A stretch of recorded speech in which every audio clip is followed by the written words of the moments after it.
सदैव सुखी रहोगे। पहला, रोज ठाकुर जी का चरणामृत पियो, अकाल मृत्यु आपकी नहीं होगी। समस्त रोगों का नाश करने की सामर्थ्य चरणामृत में। दूसरा नियम, घर से जब निकलो कम से कम 11 बार इस मंत्र का स्मरण करो, अंगुली से गिनना। 11 कृष्णाय वासुदेवाय हरे परमात्मने प्रणत क्लेश नाशाय गोविंदाय नमो नमः। कभी आपका एक्सीडेंट नहीं हो सकता, कभी आप दुर्घटना में कभी नहीं फंसेंगे, और फंसेंगे भी तो आप सेफ निकल आएंगे। कभी भी 24 घंटे में 20-30 मिनट ऐसे निकालो जो घर में अपने ठाकुर के सामने बैठकर नाम संकीर्तन कर सको। चौथी बात, 11 दंडवत रोज नियम ले लो। ठाकुर जी घर में जो विराजमान है, कृष्ण को जो प्रणाम करता है उसका पुनर्जन्म नहीं होता। हमारी बातें याद कर लो। पहली बात, रोज चरणामृत। दूसरी बात, घर से निकलने के पहले 11 बार कृष्णाय वासुदेवाय इस मंत्र का जाप करो। तीसरी बात, कभी भी अपने माता पिता का अपमान मत करो, हमारी ये बात ध्यान रखना। और कभी भी ऐसी परिस्थिति आवे तो तन मन प्राण मेहनत से लेबरी करनी पड़े, पैसा कमा कर अपने माता पिता की सेवा करते हुए नाम जप करना। भले मेरे पास मत आना, तो ये देखो कि हम तुम्हारे साथ हैं। अगर उनको पैसे की जरूरत है, तुम मेहनत करके पैसा जो यहाँ आने में लगाओगे उनको लगा दोगे ना, तो ये तुम देखोगे हम तुम्हारे दिमाग में बैठे मिलेंगे, तुम्हारे भाव में बैठे मिलेंगे। सबको का सानिध्य यहाँ से होता है, यही तुम्हें लगे कि गुरुदेव यही बैठे दिमाग। बिल्कुल विश्वास कर लो, भगवान हर समय तुम्हें देख रहे हैं। कोई क्षण नहीं जिस समय तुम भगवान की दृष्टि में हो। अगर नाम जप कर रहे हो, अच्छे आचरण कर रहे हो, तो भगवान की कृपा से दुखों से पार हो जाओगे। एक दिन ऐसी कृपा होगी, निहाल हो जाओगे। हमारी बात मान लो, बस चुपचाप चले रहो। अब जैसे चल रहे हो इस समय और आपको दुख आ रहा है, तो आपको लग रहा है मेरी भक्ति रंग नहीं ला रही। भक्ति का क्या फल जब दुख आ रहा है? भैया ये पीछे की फसल है, भक्ति नई फसल है, अभी शुरू किया है। अब ये जब रंग लाएगी, आपको सच्ची कहते हैं लोग पर लोग सब माला माल हो जाओगे। बात मान लो। अगर हम भगवान से न जुड़े हो तो हम भी तुम्हारी तरह डिप्रेशन में पहुंचकर मनाए कि मौत हो जाए। ऐसा कष्ट होता है, एक एक कष्ट गिना है, सैकड़ों कष्ट है, फिर भी हम तुम्हारे सामने सिंह की तरह दहाड़ रहे, कोई नाटक थोड़ी कर रहे। अगर पेट में दर्द होगा ना तो बोले नहीं पाओगे, और यहाँ पूरे रोम रोम में दर्द है। मृत्यु का भय नहीं, कोई आकांक्षा नहीं है, दर्द से लड़ने के लिए हर समय तैयार है। किसके बल? भगवान के बल। यदि भगवान का बल आप लोग नहीं स्वीकार करेंगे तो संसार का बल रौंद देगा आपको। काम क्रोध लोभ मोह मद मत्सरी नष्ट कर देंगे। इसलिए नाम जप करो, गंदे आचरण छोड़ो, गंदा भोजन छोड़ो, तो तुम्हारी बुद्धि शुद्ध हो जाए। शुद्ध बुद्धि में ज्ञान का प्रादुर्भाव। हम किसी को नहीं कहते कि तुम्हारा काम बन जाएगा, लेकिन पक्की बात है, तेरे दरबार की आली निराली शान ये देखी, सखावत खुद तेरी गलियों में चक्कर काटते देखा, फैलाया हाथ जिसने तेरे दरबार में आकर, तुझे देते नहीं देखा मगर झोली भरी देखी। हाँ, ये ऐसे नहीं 40,000 50,000 लाख लोग खड़े होते, किसी को नहीं वादा करते, लेकिन कोई भी खाली नहीं जाएगा। हमारी महारानी जी महान दाता है, माल उदार है। हाँ, पक्का कल्याण, पक्का मंगल, पक्का मनोकामनाओं की पूर्ति। कभी भी भगवान से अपनापन करके मांगना, फिर देखना फोन नंबर तुरंत लग जाएगा।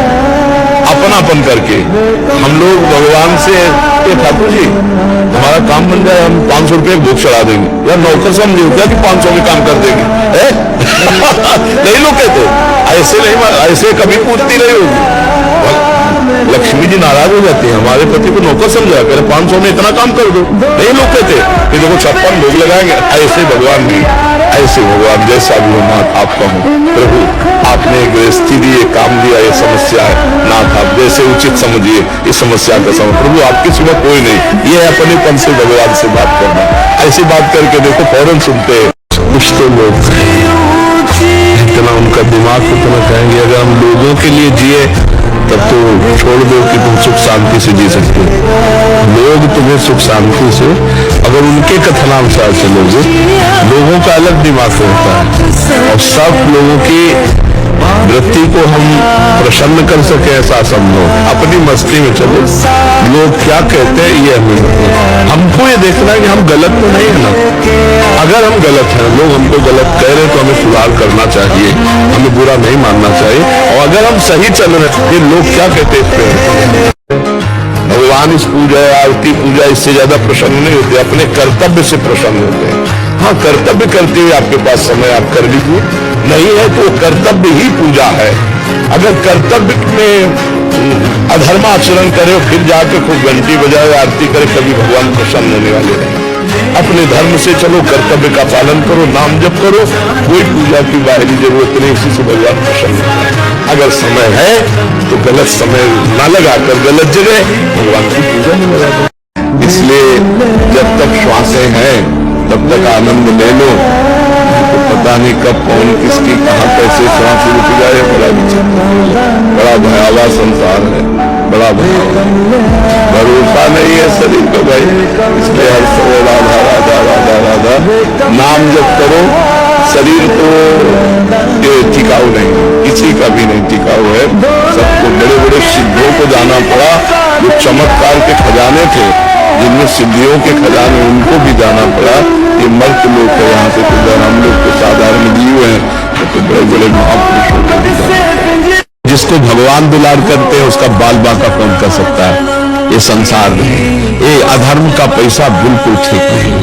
पक्का मान लो ये वो विष है, जब तक तुम खर्चा नहीं करोगे तब तक तो चैन, और जिस दिन तुम उसका प्रयोग शुरू कर दिए तो वो तुम्हारे परिवार में अशांति पैदा कर देगा, तुमने कोई न कोई घटना पैदा करेगा, जिससे आप दुख भोगोगे।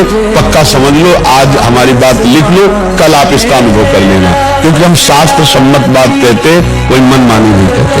हाँ, एक बार एक अधिकारी जन आए थे, वो कुछ फल वल लाए थे, तो हाथ जोड़ के मुझसे यही कहा था वीडियो कहा कि आप मत लाना, आप ये वस्तु मत लाना, क्योंकि आपको जो पेमेंट मिलती है आप उससे परिवार चलाओ। ये वस्तुएं दान पुण्य करने की सोचोगे ना तो तुम्हें ऊपरी पैसे की जरूरत पड़ेगी, और ऊपरी पैसा लोगे तो हमारे पास आना बेकार होगा। हमारे पास आने का मतलब है कि आपके जीवन का परिवर्तन है, अधर्माचरण छूटे। ये तो फायदा क्या हुआ? यहाँ कल की बातचीत करने का मतलब क्या रहा? यहाँ आने का तो मतलब है कि आप में आस्तिकता है। यहाँ आने का मतलब आस्तिकता है, और आस्तिकता का मतलब कि आप पूर्ण आस्तिक बने। ये घूस नहीं, ये पैसा कभी लाभ नहीं देगा। अच्छा, क्या आप पकड़े जाओगे तो क्या आपके अधिकारी आपको बचा लेंगे? नहीं, हमारे साथ में जेल जा चुके महाराज जी। हाँ, तो ये अगर हम अपनी माँ में भगवान को देख पाए, अपने पिता में भगवान को देख पाए, और बूढ़े माता पिता की सेवा कर पाए, तो मुझे लगता है इससे बड़ा मंदिर में जाकर सेवा करने की जरूरत नहीं पड़ेगी, वही भगवान मिल जाएंगे। अपने माता पिता को छोड़ दे और वो बूढ़े हैं, अब उनकी सेवा नहीं हो पा रही, मंदिर में जाके दूध चढ़ाओ तो तुम्हारा कल्याण नहीं होगा, कल्याण नहीं होगा। समझ रहे हो? कुछ छोड़ना नहीं है, भगवान जो है उनको पहचान लेना, उन्हीं का आश्रय लेना। कम बोलना ये बहुत अच्छी बात है, कम बोलना अच्छी बात है। जब बोलो विचार करके बोलो, नहीं मौन रहो, नाम जप करो, और दूसरे की बोली हुई बात अपने हृदय में मत लाओ, नहीं तो आप दुखी होते रहेंगे। एक तरफ 1 लाख झूठे लोग हों और एक तरफ एक सत्यवादी हो, तो पलड़ा एक का भारी होगा, ये ध्यान रखना। कौरवों की 11 अक्षौणी सेना थी, भीष्म जैसे महाबली थे, और पांडवों की 7 अक्षौणी सेना थी, लेकिन विजय किसकी हुई? धर्म की। धर्मराज युधिष्ठिर सिंहासन पर बैठे, ना कि कौरव। विनाश हो गया पूरे वंश का। इसलिए बहुत होश में चलो। अधर्म वाला ऐसे हाइलोजन की तरह चमकता है और फ्यूज हो जाता है, और धर्म वाला दीपक की तरह जलता है, लेकिन बहुत काल तक जलता रहता है, प्रकाश देता रहता है। निराश मत होना पहली बात है। हमारे जीवन में निराशा नहीं उतरनी चाहिए। 1000 बार हारूंगा फिर भी हम ताल ठोक कर आगे बढ़ूंगा, पीछे नहीं हटूंगा। हारना कोई बड़ी बात नहीं है, लेकिन गिर जाना ये बड़ी बात है। गिर के पड़े रहना ये बड़ी बात नहीं, ऐसा नहीं होना चाहिए। हम हार गए ठीक है, लेकिन हम प्रयास करेंगे, एक दिन जीत लेंगे। जब क्रूर हिंसक पापी बेविचारी भी महात्मा बन सकते हैं, तो आप क्यों नहीं बन सकते? जब नीच पापाचरण करने वाले भगवान को प्राप्त कर सकते, तो आप क्यों नहीं प्राप्त कर सकते? आप उठिए, जागिए, अपने स्वरूप को पहचानिए, अपनी ताकत को पहचानिए। आप में विशेष पावर है, क्योंकि भगवान के अंश जीना सीखो, संघर्ष से लड़ना सीखो, संघर्ष करो, जिंदगी से लड़ना सीखो, हारना नहीं। सच्ची मानो, ये मनुष्य जन्म है, हम अविनाशी है, परमात्मा के अंश है। धारना सीखो, हर कष्ट को गले लगाना सीखो, हर संघर्ष को रौंदना सीखो। हम भी मुश्किल में हो, तुम भी मुश्किल में हो, लेकिन हम मुस्कुराते हैं, तुम चिंता में हो। मुस्कुराहट बनी रहे मुश्किलों में, इसीलिए मनुष्य शरीर मिला है, और वो तभी हो सकता है जब भगवान से जुड़े। भारी से भारी विपत्ति और दुख में भी जो मुस्कुरा के कदम बढ़ावे, वही तो मनुष्य है। जब सब रास्ता बंद हो, फिर एकमात्र भगवान का भरोसा हो, वही जीवन से वो चमत्कार जो प्रकट होता है वो एक अलौकिक होता है। इसलिए निराश तो होइएगा नहीं, आनंदित रहिए, नाम जप कीजिए और हमारा जीवन भगवान के भरोसे में हो जाए तो हम आनंदित हो जाए। बलवान बनो, तुम दूसरों के आगे घुटने टेकने की जगह दूसरों को घुटने टेकवाओ। इतने भजन करो, इतना तप करो, इतने नियम में रहो कि दूसरा तुम्हारे सामने झुके। तुम्हें झुकने की जरूरत नहीं, किसी का भय नहीं। जिसके सहायक भगवान हैं तो भय किसी को नहीं। सीम के चाप सके को तासु, बड़ रखवार रमापति जासु। जिसके भगवान रक्षक है उसका कोई बाल बाका नहीं कर सकता। तो किसी से भयभीत नहीं होना चाहिए। कि हारना नहीं सीखा, मर जाना अच्छा है, हारना अच्छा है, ये हमारे स्वभाव में बैठा हुआ है। तो जहां हमें मन हराने की कोशिश करता, जहां हमें पिछाड़ने की कोशिश करता, बस जिद्दी से नहीं, हम भय से नहीं हारेंगे, हम भूख से नहीं भागेंगे, हम अपमान से नहीं भागेंगे।